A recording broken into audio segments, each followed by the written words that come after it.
Alright, so I'm not sure how well y'all are going to be able to see this, but what I got going on is the fuel supply for the track cutter is getting some debris in it.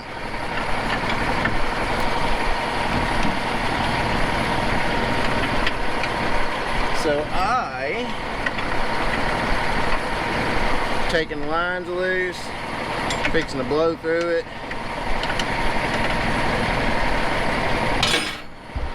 This Deere is really bad. Got these little 90s right there, that one, and like that one. They'll get pine straw in them. And just the slightest blockage of fuel flow on these machines today, they won't hardly run.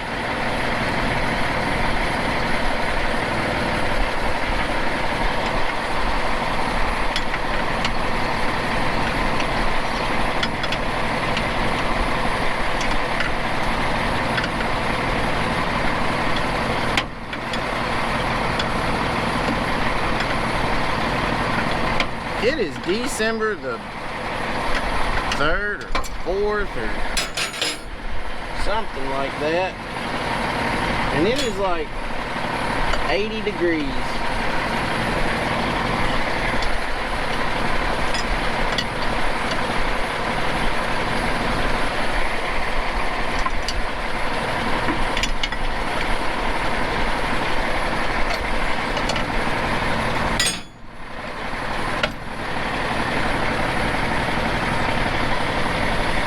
Just plumb pathetic.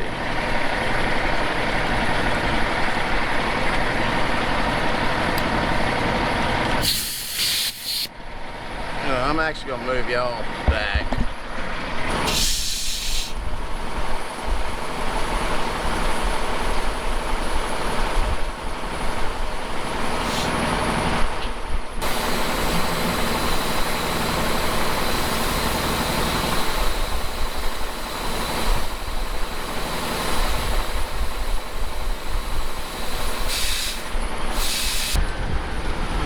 Take this one loose and look at it.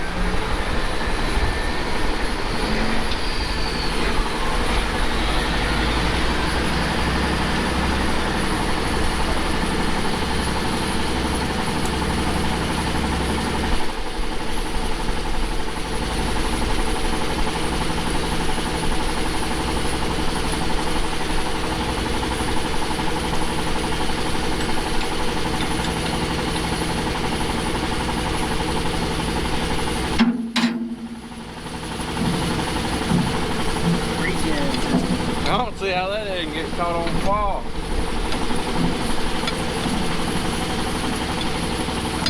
I've been a mechanic the other day.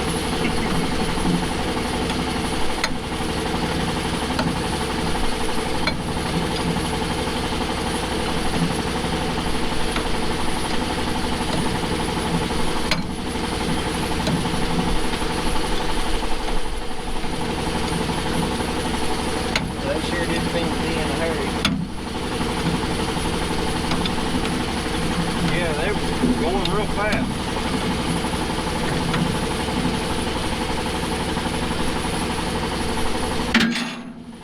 Alright, crawl in there for me. All you should do is just hold the green button down, crank it just like your skidder does. Go around.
thought you might have had some. I'm cleaning this off right here.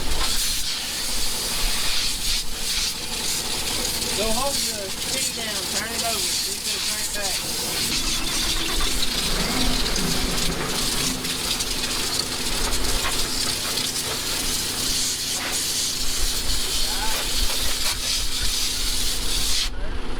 I emptied that filter. Okie dokie, so wrap this video up. I guess they add the main body. If they do actually impeach him and say it goes to Senate and they... We've been listening to the hearings on the radio. Y'all conversation about that right now. Anyway, to kind of, I guess like I said, kind of catch y'all, not catch y'all up, but make the body of the video and take in,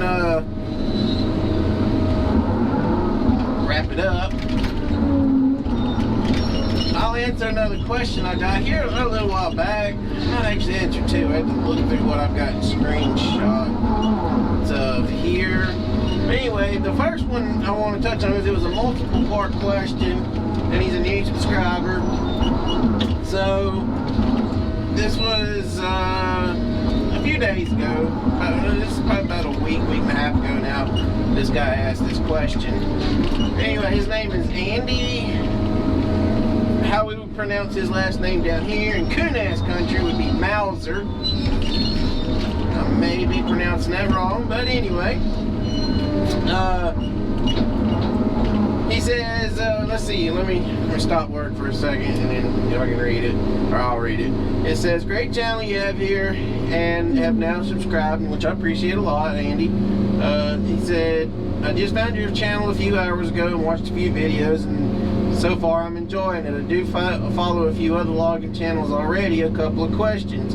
One, does the trees that your operation cuts down for the tree thinning operation you do go to pulpwood mills or different kind of mills? That's a good question. 90%, probably 95% of, well, I guess if you break it down over a year's time, probably 98% of everything I cut goes strictly for pulp. It goes pulp to one of three places. One place is a OSB chip mill, meaning they are making the OSB press board out of it. That's the mill. They don't really like this stuff. They use this stuff to like run the mill. They don't really make the product out of this crappy wood that we're giving them. They make the product out of their better wood and they sort it at the mill to do so. The other mill that we haul to, probably 20% of my wood goes here throughout the year.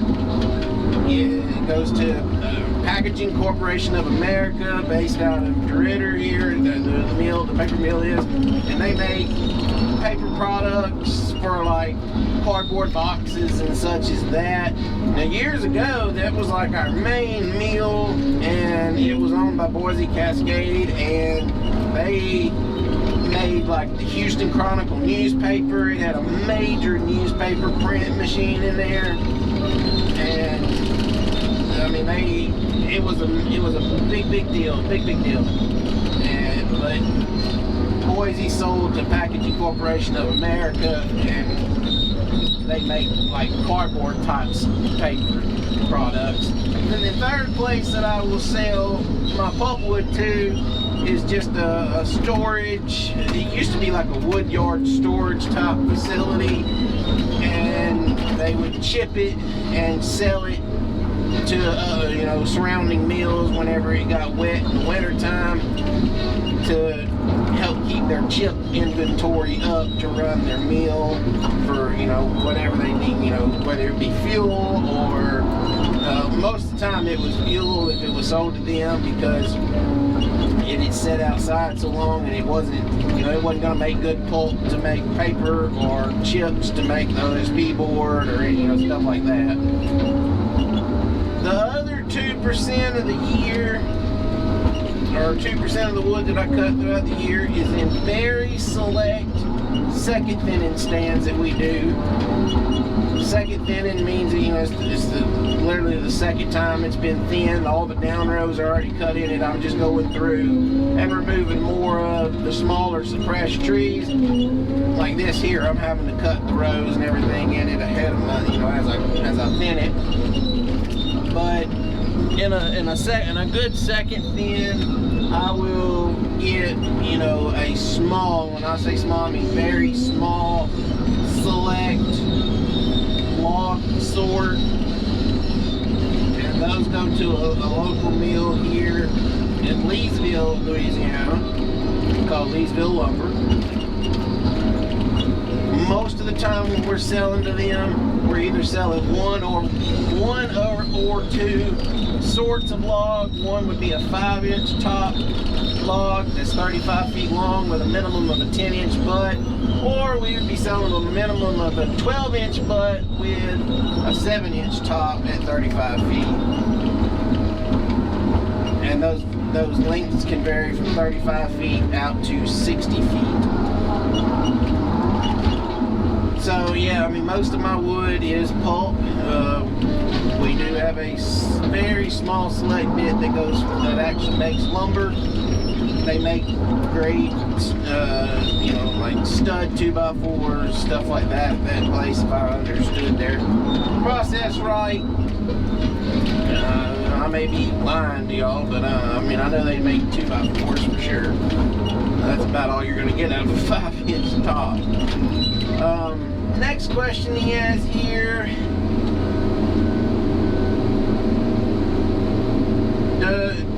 Does my logging operation only do thinning operations, or do you also clear cut or do select cut operations? I mean, let's see, in my 13 years of logging, I can count on one hand how many clear cuts I've done with our company, you know, our personal job. I've worked for other people and done clear cuts, but yeah, most everything we do is operator select thinning, usually thin A, which is first thin, or thin B, which is second thin.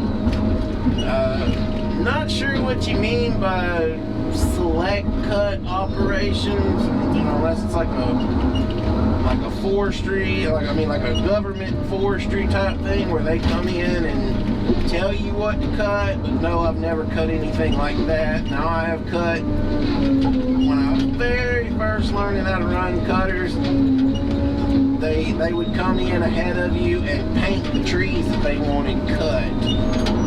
I did do that before, but other than that, everything I usually do is, I mean, if you had to add up all of my time together, I'd say probably 11 of my 13 years of logging has been nothing but first thinning.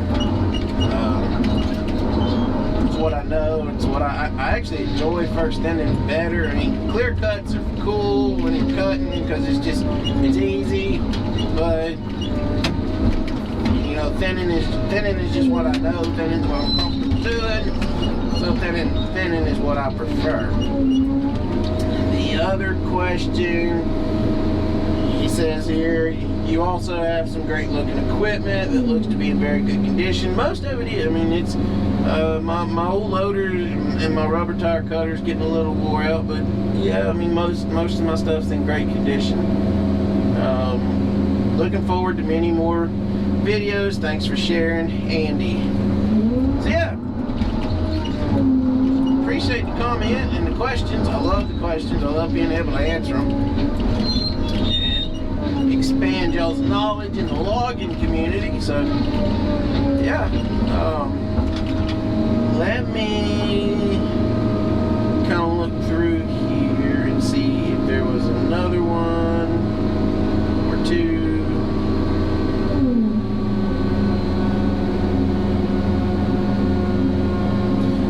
Here's another one. We'll kind of this one in.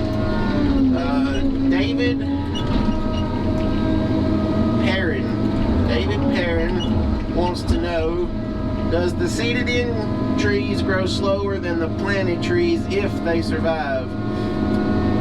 Yes, if they survive is the kicker there, because whenever I get done thinning this, and it's going to be so much more open, what seeded-in trees are left, most especially with it coming into winter, and we get one good, little ice storm down here. I mean, and an ice storm for us is, usually just enough to coat your branches on your trees or something like that. And it may last a day, a couple days, half a day, something like that, what it usually lasts. But if you were to get something like that right now, with as small as these trees are and as open as it is now, most all of the little seeded-in trees will die because it will pull them over. They survive for so long by depending on the larger trees as support, and a lot of their support is gone by these down rows being cut, so they'll probably die. That was one of the reasons why I pushed to clear cut this track so heavily, because a lot of their volume that we're having to leave is not going to make it. And if it does make it through the winter, say we don't have a ice storm by any chance, and it makes it to March or April or May, whenever sometimes we have severe weather come in that time of year, we have one of these strong cold fronts come in, and you have a good thunderstorm, or even without a cold front coming in, you just get a good strong thunderstorm with a downburst, microburst, and you get 60-mile-an-hour straight line winds run through this. If it don't just lean them all over, and then they'll grow that way the rest of their life, and then they're trashed to you can't load them on the truck. They're just trashed. If they don't do that, then they'll just snap and they'll die, and it's so their survival is really determined by the weather that we're going to have here, and within for sure the next 6 months. Because the stand that's straight across the road over there, we done it back in May, and we had 2 good rounds of severe weather come through this area over here. Had a couple of tornadoes, and the tornadoes themselves didn't come through here, but just some good strong winds did. And there's several of those little whip trees over there in that side that did not make it. There are several of the forked trees that we had to leave, did not make it. So the less dominant trees like that, especially when you're having to do a thin, you're having to leave them because that's all that's there. Their survival rate is very low. He also said it's amazing how walking down the skid road, it went from more daylight to darker where it was thinned and not thinned. Still can't believe how thick it is. How do I keep a straight row is what he's going to. I didn't get all of the question asked or screenshotted. Yeah, it's crazy to see how much it changes, daylight to dark, by just the thickness of the timber. And then how do I keep it straight? I don't know. It's just a thing with me. I kind of get a general consensus of where I'm going if I don't have a mapping system with me, and I just go that way, in that general direction, and then for whatever reason it usually comes out right. But I'm always looking behind me and making sure I can still see where I started. As long as I can see my start point, I know I'm okay, because your road is staying straight that way. But know, and if you're going down through there and you see yourself veering one way or the other, I kind of back up, move myself back over. But if I'm in a machine like this that has Timbermatic, or even if I'm using just a simple waypoint type app, I've used that a lot before too, but Timbermatic is way better for that kind of stuff. I can draw a line, and I'm going to go over Timbermatic here in another few days and really explain Timbermatic, but I can draw, like how you see this line here, that's it's a property line is what it is, and this is still mine. I have to cut that little piece there, but it's a different contract number, so I have to change all my load books and coupons and everything for just that little corner. But how I drew that line right through there on the property boundary, just say that I wanted that to be my access, I could draw that line, and then my little dot that is right here, I don't know how well y'all can see that, but there's a little blue dot right there, and I can use that blue dot to, you know, make sure I'm going in my general area of where I need to be traveling. Michael there getting that bundle of wood out of my way. But I mean, just say I wanted to, you know, go make this my access. You're not going to be able to just look at your dot and make sure it stays right on top of the line. You're going to be going, you're going to make your line there, and then you're going to start cutting with your machine and start going in that way, and then you're going to keep looking behind yourself and making sure that you can still see your start point, and then you just make sure your blue dot ends up at the end point, you know, where you're wanting it to be. It's kind of how I done this access here, is how it's so straight, is I knew I wanted to come across here and hit the head of where that SMZ, the channel starts right there.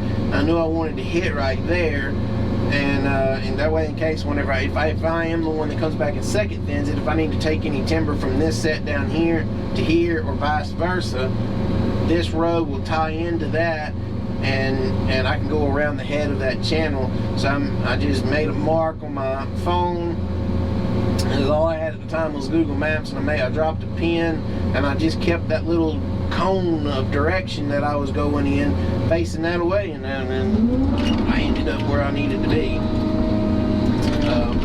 Old school way of doing it would be you would go find your ending point that you wanted, tie a piece of flagging, and walk back in a straight line, tying pieces of flagging ever so often, back to where you know your machine was, or you know wherever you were going to have to start the cutting process.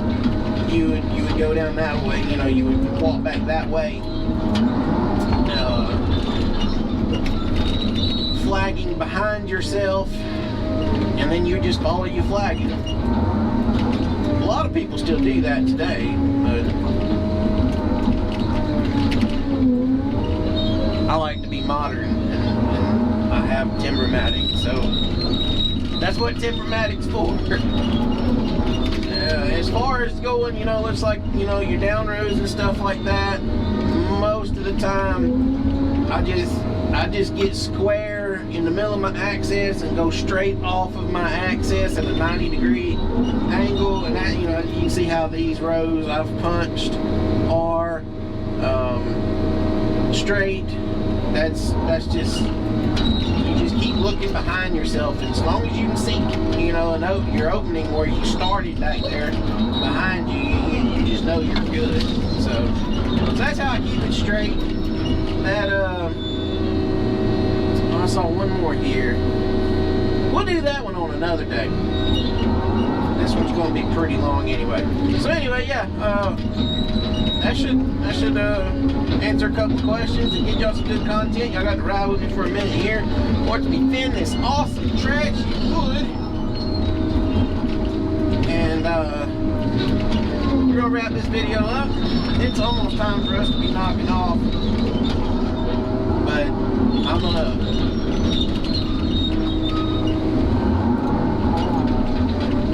wrap this video up. Appreciate appreciate everybody for hanging out and watching, and all the new subscribers we've been getting. Welcome to the channel. If you're not subscribed, please subscribe for me. And y'all keep coming back. I'm gonna keep making these great videos for everybody. It's a lot of fun. I enjoy bringing y'all the content, sharing my knowledge of vlogging with y'all. And yeah, until the next video, we'll catch y'all next time.